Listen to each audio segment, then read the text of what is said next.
안녕하십니까. JTBC 전용뉴스입니다. 검찰이 도피 8년 만에 붙잡힌 최규호 전 전북교육감에 대해 구속영장을 청구했습니다. 전주지검은 최 전 교육감이 김제 스파이스 골프장 확장 과정에서 3억 원을 받은 사실을 대체로 시인했다며 최 전 교육감에 대해 특가법상 뇌물 혐의로 구속영장을 청구했다고 밝혔습니다. 검찰은 또 최 전 교육감이 2013년부터 인천에 은신해 있었고 검거 직전까지 머물렀던 인천 연수구의 아파트에서 범죄 혐의를 입증할 만한 자료를 압수했다며 최 전 교육감의 도피 조력자를 찾는 데 수사력을 모으고 있다고 밝혔습니다. 집단 암이 발생한 익산 장전마을 주민들이 인근 비료 공장에서 폐기물로 보이는 물질이 발견됐다며 전면 조사와 수사를 촉구했습니다. 익산 장전마을 주민대책위는 국립환경원이 지난달 31일과 지난 1일 인근 비료 공장 식당과 마당 등에서 실시한 토양 오염 조사에서 불법 매립된 폐기물로 의심되는 물질이 나왔다고 밝혔습니다. 익산 장전마을 주민대책위는 지난 2012년 이후 주민 80명 가운데 20명이 암에 걸리자 인근 비료 공장을 원인으로 지목해 왔습니다.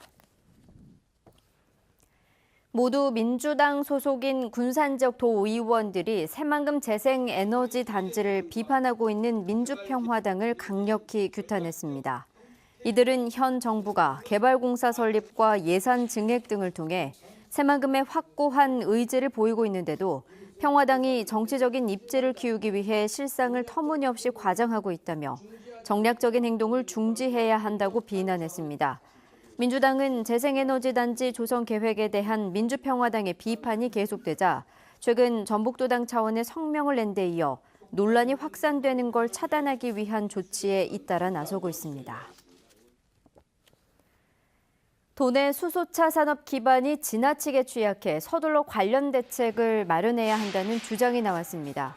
전라북도 의회 김정수 의원은 최근 수소차 수출 계약에 잇따라 성공하면서 현대차가 전주 공장 증설을 추진하고 있지만 전북은 충전소도 하나 없고 구입자를 위한 보조금도 전혀 없을 만큼 소극적이라고 비판했습니다.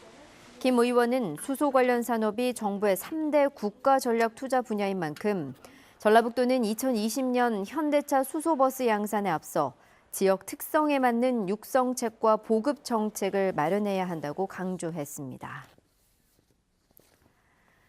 SRF, 즉 고형 폐기물을 신재생 에너지에서 제외하는 법이 발의됐습니다.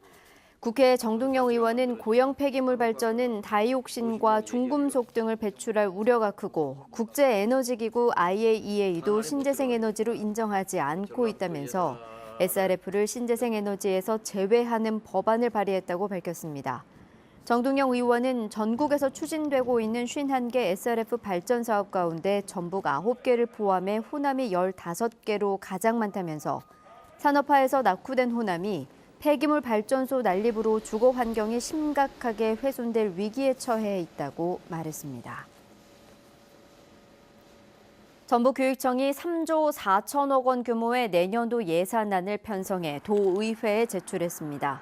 내년 교육 본 예산 규모는 지난해보다 4.6%, 1,500억 원이 증가한 규모로 교복비와 학교 운영 지원비 등 교육감이 공약한 교육복지 예산이 300억 원 넘게 신설 편성됐습니다. 또 20여 개 학교 신증설 예산으로 1,200억 원이 반영됐으며 재정 건전성 유지를 위해 900억 원의 지방채 상환액도 편성했습니다. 전북교육청이 제출한 내년도 예산안은 도의회 심의를 거쳐 다음 달 13일 본회의에서 확정됩니다. 한국관광공사가 조사한 결과 지난해 전북을 찾은 외국인 관광객 가운데 84%는 수도권과 전북을 동시에 방문한 것으로 나타났습니다. 전북만 방문한 비중은 16%로 한 지역만 방문한 비중이 4.3%인 강원에 이어 전국에서 두 번째로 낮았습니다. 외국 관광객의 전반적인 만족도는 91%로 세부적으로는 치안 만족도가 95%로 가장 높았고 언어 소통 만족도가 62%로 가장 낮았습니다. 김제경찰서는 지난 6일 오전 8시 30분쯤 김제시 용지면에 있는 한 폐 플라스틱 재활용 공장에서 칼날 연마 작업을 하던 네팔 국적의 외국인 근로자 39살 티모 씨가 하반신이 기계에 끼어 숨졌다고 밝혔습니다. 경찰은 공장 관계자 등을 대상으로 안전관리 의무를 지켰는지 여부와 정확한 사고 경위를 조사하고 있습니다. 군산경찰서는 술값을 내지 않은 손님을 가두고 협박한 혐의로 주인 36살 김모 씨와 종업원 등 3명을 불구속 입건했다고 밝혔습니다. 이들은 어제 저녁 7시 40분쯤 군산시 삼북동의 한 술집 옆 컨테이너에 한 달 전 마신 술값 52만 원을 내지 않은 29살 이모 씨를 가둔 뒤 술값을 내놓으라며 협박한 혐의를 받고 있습니다. 오늘 오전 3시 50분쯤 정읍시 과교동에 있는 87살 안모 씨의 집에서 불이 나 1시간 만에 꺼졌지만 안 씨가 숨지고 주택 50제곱미터가 모두 타 소방서 추산 670만 원의 재산 피해가 났습니다. 경찰과 소방당국은 정확한 화재 원인을 조사하고 있습니다. 오늘 군산 30.7, 부안 20, 순창 19, 전주 14.6mm 등의 비가 내린 가운데 전라북도 전역에 비가 내리고 있습니다. 비는 돌풍과 천둥 번개를 동반해 내일 아침까지 5에서 20mm가량 더 오겠습니다. 김제, 군산, 부안, 고창에는 강풍주의보가, 서해남부 먼 바다에는 풍랑주의보가 내려져 있습니다. 내일 아침 기온은 7도에서 11도, 낮 기온은 14도에서 17도로 오늘보다 2, 3도가량 낮겠습니다. 전주기상지청은 내일 오후부터 차차 맑아질 것으로 내다봤습니다. JTBC 8시 뉴스 예고입니다. 최규호 전 교육감이 뇌물수수 혐의를 대부분 시인하면서 검찰이 구속영장을 청구했습니다. 조만간 도피 조력자의 윤곽도 드러날 것으로 보입니다. 암 환자가 집단으로 발생한 익산 장전마을 비료공장 지하에 불법 폐기물 저장 탱크가 숨겨져 있다는 주장이 나와 논란이 일고 있습니다.